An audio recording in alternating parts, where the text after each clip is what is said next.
የእርግዝና ሙከራ አድርገው ጽንስ መፈጠር ካልቻለ መካንነት ካለ የምርመራ ሂደቱ ምን ይመስላል የሚለው ነው የምናየው። ዶክተር ሀረግ ነኝ የማህፀንና ጽንስ ሐኪም። ችግሮች 1/3 ከሴት 1/3 ከወንድ 1/3 ደግሞ ከሁለቱም ሊሆን ይችላል። ማህበረሰባችን ጋር ስህተት ያለው ሁሉም ከሴት ነው ብሎ ማሰብ ነው። ምርመራው መጀመሪያ ከሴት ምን ይመስላል የሚለውን ለማየት በመጀመሪያ ፔሪዷ እንዴት ነው፣ በየወሩ በትክክል ይመጣል ወይ?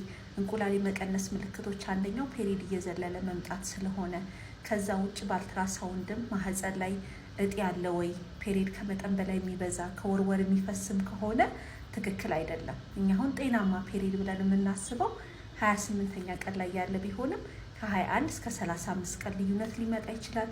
ሲመጣ ከ2 እስከ 7 ቀን ሊቆይ ይችላል። ግን አንድ ቀን ቆይቶ የሚጠፋ ከሆነ ወይም ከ8 ቀን በላይ ቆይቶ የሚሄድ ከሆነ ትክክል አይደለም። አልትራሳውንድ ከማየት በተጨማሪ በተለይ አሁን ላይ ኤኤምኤች ወይም አንቲሙሌሪያን ሆርሞን የምንለው አለ፣ የእንቁላል መጠን መለኪያ። ስለዚህ ከእድሜ አንጻር ኤጅ አፕሮፕሬት የሆነ እንቁላል መጠን በቂ ያላት ወይ የሚለውን ነገር እናያለን። ከዛ ውጭ ሂስተሮሳልፒንጆግራፊ የምንለው ምርመራ አለ። ይሄ በተለምዶ የማህፀን ራጅ ይባላል። የማህፀን ራጅ የሚሰራው ቱቦዎቹ ክፍት ናቸው ወይ ያስተላልፋሉ የሚለውን በአልትራሳውንድ ብቻ መለየት ስለማይቻል በተለይ በአጠቃላይ ከ35 ዓመት በታች ያለ ሴት ለ1 ዓመት ያህል ሙከራ አድርጋ ካልተከሰተ፣ እንዲሁም ከ35 በላይ ስንሆን ደግሞ እንቁላል ከእድሜ አንጻር ሊቀንስ ስለሚችል ለ6 ወር ያህል ሙከራ ተደርጎ ካልተከሰተ ነው እነዚህ ምርመራዎች የምንልከው። ስለዚህ የራጅ ምርመራ ስናደርግ ፔሪድ መጥቶ ልክ እንደሄደ ነው ብዙ ጊዜ በተለይ ከ7 እስከ 11ኛ ያሉ ቀናት። ምክንያቱም እርግዝና ቢኖር እርግዝና እያለ መሰራት የለበትም። አንድ ሴት 3 ዓመት ሙሉ ሳታረግዝ ቆየች ማለት ዛሬ ላይ ፈጣሪ ፈቅዶ ወይም እርግዝና ሊፈጠር ይችላል። ስለዚህ እንደ ሐኪም ሁልጊዜ አንድ ሴት ፔሪዷ መጥቶ እንደጠራ ነው ይህን ምርመራ የምናደርገው። እርግዝና መቼ ወር ላይ አንዳንዴ በ3 ወር በ4 ወር ነው ፔሪዴ የሚዘለው ብለው መጥቶ ምርመራ ስናደርግ እኮ እርግዝናም ድንገት ተፈጥሮ እናያለን። ስለዚህ ለዛ ነው መጀመሪያ ራጅ ምርመራ ከመሰራቱ በፊት እርግዝና እንደሌለ በሽንት ምርመራ በአልትራሳውንድ ወይ ፔሪዷ መጥቶ እንደሄደ አጣርተን ነው። ስለዚህ የማህፀን ራጅ በማህፀን ውስጥ ገብቶ ነው የሚያየው። ከሌሎች ምርመራዎች ህመም አለው፣ ዲስኮንፈርት አለው። ግን በምርመራው ምን እናያለን?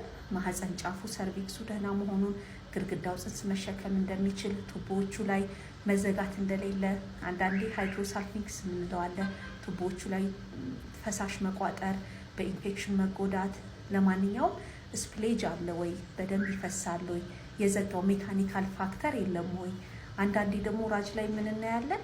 ተደጋጋሚ በተለይ ተደጋጋሚ ውርጃ ኑሯቸው ማህፀን መጠረግ ሲኖር ፔሪድ መጠን ሊቀንስ ይችላል። አሸርማን ሲንድረም የምንለው አለ በህክምናው። ግድግዳው በጣም ሊጎዳና ጽንስ ማይሸከም ሊሆን ይችላል። አንዳንዴ በቲቪ ቱበርክሎሲስ፣ በእንደዚህ አይነት በሽታዎችም ሳምባ ነቀርሳ እንደሚባለው እሱ ወደ ተለያዩ የሰውነት ክፍሎች ሊሄድ ይችላል። ወደ ማህፀን ቢዶ ማህፀንን ውስጡን ሊዘጋ ይችላል።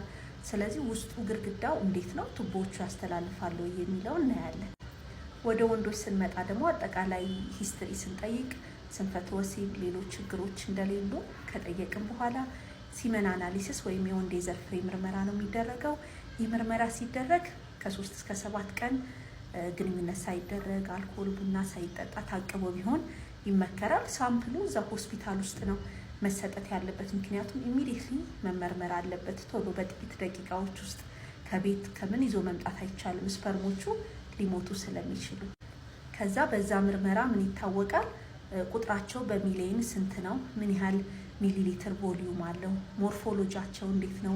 ቅርጻቸው ጤናማ ናቸው ወይ? ስፒዳቸው ወደ እንቁላሉ ለመድረስ የሚያደርጉት ጥረት፣ አብረው ደግሞ ኢንፌክሽን ተያያዥ ነገሮች አሉ ወይ?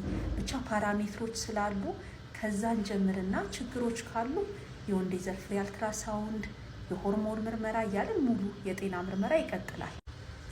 ስለዚህ አሁን እስቲ ወደ መፍትሄዎች ውስጥ ምን ይመስላሉ የሚለውን ስናወራ መጀመሪያ የሴት እንቁላል መቀነስ ከሆነ እንደ አዲስ ፈጥረን ልንሰራው አንችልም። ያ የፈጣሪ ስራ ነው። ፈጣሪ ሲሰጠን የሚኖረው ነው። በፈረንጆቹ ስቶር ሊያደርጉ ይችላሉ እንቁላላቸውን ቀድመው፣ በኋላ ላይ እድሜ ከገፋ በኋላ መውለድ ቢያስቡ ሊያስቀምጡ ይችላሉ እንጂ አንድ ሴት አሁን በ40 ዓመቷ ስትመጣ የቀነሰውን እንቁላል በመድኃኒት መልሰን የ20 ዓመት ልናደርገው አንችልም።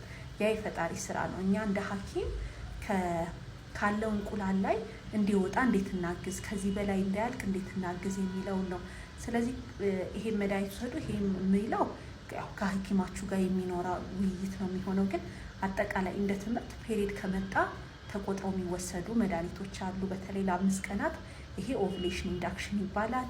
ቀጥሎ በመርፌም የሚዋጡም ቫይታሚኖች ተደርጎ ይሞከራል። ኤግ ሪዘርቭ መጠን ደግሞ ካለቀ እንደ ኮኢንዛይም ኪዩቴን ያላቸው ውስጣቸው ከዚህ በላይ እንቁላል እንዳያልቅ ማገዣዎች ቫይታሚኖችም አብረው ይኖራሉ። ስለዚህ እንቁላሉን እንዲወጣ በተለያየ መንገድ ማገዝ መሞከር ማለት ነው። ሌላው ደግሞ ቱቦ ከሆነ የተዘጋው መንገዱ ዝግ ከሆነ ያው ይሄ በላፓራስኮፒ ለመክፈት ይሞከራል። የማይከፈት ከሆነ ግን የመጨረሻው አማራጭ አይቪኤፍ ነው የሚሆነው። ስለዚህ ወደ እንቁላል ከዘር ፍሬ ማገናኘት ምን የሚለው ወደ ሌሎች የሕክምና ሴንተሮችም ሪፈር ልትባሉ ትችላላችሁ። ስለዚህ እሱ መንገዱ ዝግ ከሆነ በሚዋጥ መድኃኒት አድርጎ ሊከፈት አይቻልም። ግን ያው በላፓራስኮፒ ሊሞከር ይችላል። ካልሆነ ግን ውጭ እንቁላል ከዘር ፍሬ በማገናኘት ወደ ማህፀን ማስገባት። ወደ ወንዶች ስንመጣ ደግሞ እንዳለው ምክንያት ታይቶ አንዳንዴ ቀለል ያሉ ቫይታሚኖች ከቫይታሚን ኢ ጀምሮ ሊታዘዙ ይችላሉ። ግን እንዳለው ችግር ሐኪማችሁ ፈርዘር ሊያዝ ስለሚችል ይህንን ምን ሁሉ ውሰድ ይሄ የሚለውን ይሄ ትምህርታዊ ስለሆነ ለሁሉም ሰው የሚያግዝ ነገር አይሆንም። ግን ከወንድም ችግር ካለ መታከም አለበት። አንዳንዴ ደግሞ አንኤክስፕሌንድ ኢንፈርቲሊቲ የምንለው አለ። ወንድም ሴትም እንመረምራለን፣ ምንም አይነት ምክንያት አናገኝም። ስለዚህ እነሱንም እንደዚሁ ነው እገዛዎቹ መጀመሪያ እንቁላል እንዲወጣ በማድረግ ወንድንም ሴትንም በማገዝ እገዛዎቹን ለመጨመር እንሞክራለን።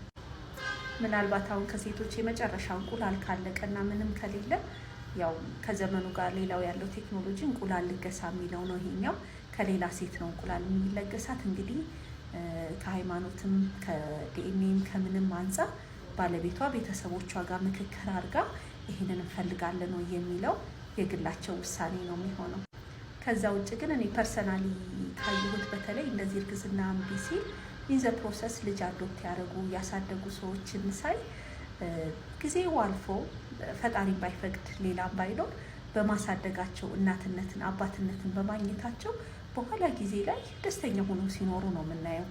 ያውም የአንድ እናት ገጠመኝ ለመናገር ለብዙ ዓመታት እምቢ ያላት እርግዝና አይቪኤፍም ደጋግሞ ሞክራ እምቢ ብሏት በጣም ፌል አድርጎ ሁሉ ነገር ተስፋ ቆርጣ ልጅ እያሳደገች እያለ ልጇ 2 ዓመት ሲደርስ ሳታስበው እርግዝና ተፈጠረ። እስከዛሬ አይቪኤፍም ሁሉ ነገር እኮ እምቢ ብሏል እና ምን አለች፣ በቃ ፈጣሪ ይሄንን ልጅ አድርጌ መውሰድ ይሄንን ፍቅር እንድማር ፈጣሪ ስለፈቀደ እኔ በዚህ ፕሮሰስ ማለፍ ነበረብኝ ብላ ነው እሷ የመሰከረችው። ምክንያቱም ፈጣሪ በፈቀደ ቀን ደግሞ ከራሷም ደግሞ ልጅ ወልዳ አቀፈች። ግን ቀድማ እያሳደገች ነበረ የኔ ብላ ያንን ልጅ እና ስለዚህ ይሄንን ፍቅር ማየት ነበረብኝ፣ እናትነትን በዚህ መልኩ ማግኘት ነበረብኝ፣ ፈጣሪ ለኔ የፈቀደው ይሄ ነው ብላ እሷ ተረዳችና ልባችንን ሰፋ አድርገን ፈጣሪ ቢፈቅድ የራሳችንን ቢሆን ጥሩ ነው፣ ካልሆነ ደግሞ በተለያዩ መንገዶች ልጅ ብለን ማሳደግ እንደምንችል ቀና አስተሳሰብ መያዝ። የጽንስ እንቅስቃሴ መቼ ይጀምራል? እንቅስቃሴ ጠፋ፣ አስጊ ነው፣ ወደ ሆስፒታል መምጣት አለባችሁ የሚባለው ለነፍሰ ጡሮች መቼ ነው የሚለውን ነው ዛሬ የምንወያየው። ዶክተር ሀረግ ነኝ፣ የማህፀንና ጽንስ ሐኪም። በአጠቃላይ ፌታል ኪውክኒንግ ወይም የጽንስ እንቅስቃሴ መጀመር ልምድ ያላቸው እናቶች ላይ 4 ወር አካባቢ ቀድመው ሊሰሙ ይችላሉ። የመጀመሪያ እርግዝና ሲሆን ደግሞ ወደ 5 ወር። ስለዚህ አዲስ ነፍሰ ጡሮች ስለሆኑ 18-20 ሳምንት አካባቢ በኋላ ነው ከውስጥ የሚሰማቸው።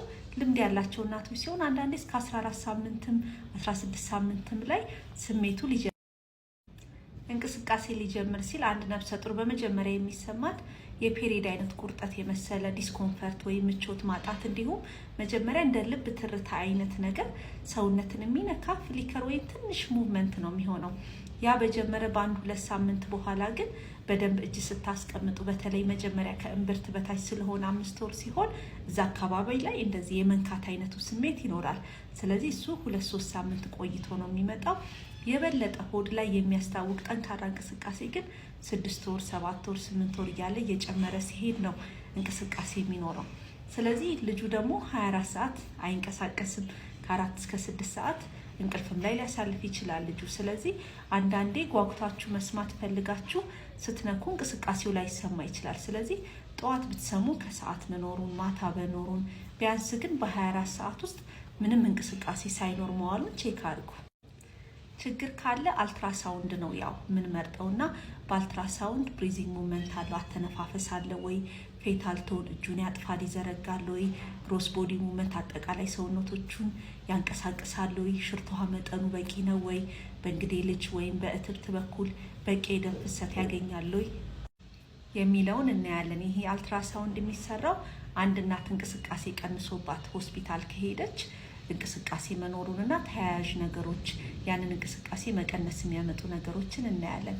በአጠቃላይ ሲታይ ግን የእንግዴ ልጅ አቀማመጥ ጋር ተያይዞ በተለይ አንቴሪየር ፕላሴንታ የምንላቸው ከሆድ ከፊት ለፊት በኩል ሲለጠፍ ልጁ ቀጥታ ሰውነታችንን ላይነካው ስለሚችል መፍልድ የሆነ ወይም የታፈነ እንቅስቃሴ ሊሆን ይችላል። ፖስቴሪየር ፕላሴንታ ያላቸው ከጽንሱ ጀርባ ሲሆን ግን እንዲያውም እጁ እግሩ በደንብ ቆዳ ላይ እየወጣ ሊታይ ይችላል። ሁለተኛው ፋክተር ደግሞ የእናት የሰውነት ክብደት ነው። በተለይ ኦቨርዌት መሆን፣ ኦቤሲቲ፣ ክብደት ሲኖር፣ ቦርጭም ሲኖር በደንብ እንቅስቃሴ ጎልቶ ላይ ይሰማ ይችላል። ቀጭን የሆኑ እናቶች ላይ ደግሞ በቀላሉ ሰውነታቸው ላይ ሊታይ ይችላል። ተጨማሪ ፋክተሮች ደግሞ የሽርት ውሃ መጠን፣ አንዳንዴ በጣም የሽርት ውሃ መጠን ሲበዛ እንቅስቃሴው ጎልቶ ላይ ይታይ ይችላል። ሆድ ዝም ብሎ ውጥር የማለት ብቻ ስሜት ሊኖር ይችላል። ተጓዳኝ በሽታዎች አሉ ወይ በሚለው ስለዚህ ሁሉም እናት አንድ አይነት እንቅስቃሴ ላይኖረው ይችላል። ክትትል ስትሄዱ ሐኪማችሁ ጋር የሚሰማችሁን ነገር በደንብ መናገር። በተለይ ደግሞ ከ7 ወር በላይ ለሆኑ እናቶች አንዳንዴ ቤቱ ነው እንቅስቃሴ መቁጠር ለሚለው ካርዲፍ ካውንት ቴን የምንለው አለ በሕክምናው በ12 ሰዓት ውስጥ ቢያንስ 10 እንቅስቃሴ ማለት ነው እና ጠዋት 2 ሰዓት ጀምራ እስከ ማታ 2 ሰዓት ቢሆን አንዴ ጀምሮ ተገለባብጦ 3 ወይ 4 እንቅስቃሴ ሊሆን ይችላል። ከዛ 4-5 ሰዓት ቆይቶ ቀሪውን እያለ ብቻ በእነዚህ 12 ሰዓታት ውስጥ የ10 እንቅስቃሴ አለ ወይ የሚለውን ማዳመጥ እና እናንተ ድሮ ከለመዳችሁት ያ ተመሳሳይ እንቅስቃሴ አለ ወይ የሚለውን ማየት። በዛ ላይ ደግሞ ለሁሉም ሴት የሚመከረው 5 ወር ላይ ሲደረስ ከ18 እስከ 22 ሳምንት ፌታል አናቶሚካል ስካን በጥልቀት እያንዳንዱ የሰውነት ክፍሎችን የልጁን ስለማይ ሰውነቶቹ በደንብ እንደሚንቀሳቀሱ እያንዳንዱ ያሉትን የሰውነት ክፍሎች በደንብ ያያል። ስለዚህ ሁላችሁም ከሐኪማችሁ ጋር ተወያይታችሁ የፌታል አናቶሚካል ስካን ወይም በጥልቀት የሰውነት ክፍሎችን ማየት የሚለው የበለጠ ጠቃሚ አልትራሳውንድ ነው። ስለዚህ ሰመራይዝ ለማድረግ የጽንስ እንቅስቃሴ ከ4 እስከ 5 ወር ባለው ጊዜ ይጀምራል። ከሰው የተለያየ ነው የሚሆነው። ሁሉም አንድ አይነት እንቅስቃሴ አይኖርም። ስለዚህ የለመዳችሁት እንቅስቃሴ ከትናንት ወዲያ ከነበረው አንጻር በየቀኑ መኖሩን ቼክ ማድረግ። ሌላው ደግሞ ወደ 9 ወር ሲገባ እንደ ድሮ ግልብጥብጥ የሚለው አይነት እንቅስቃሴ ላይኖር ይችላል። እጅ እግር ማንቀሳቀስ ሊኖር ይችላል እና ያንን ግን የለመዳችሁት አለ የሚለውን ቼክ ማድረግ።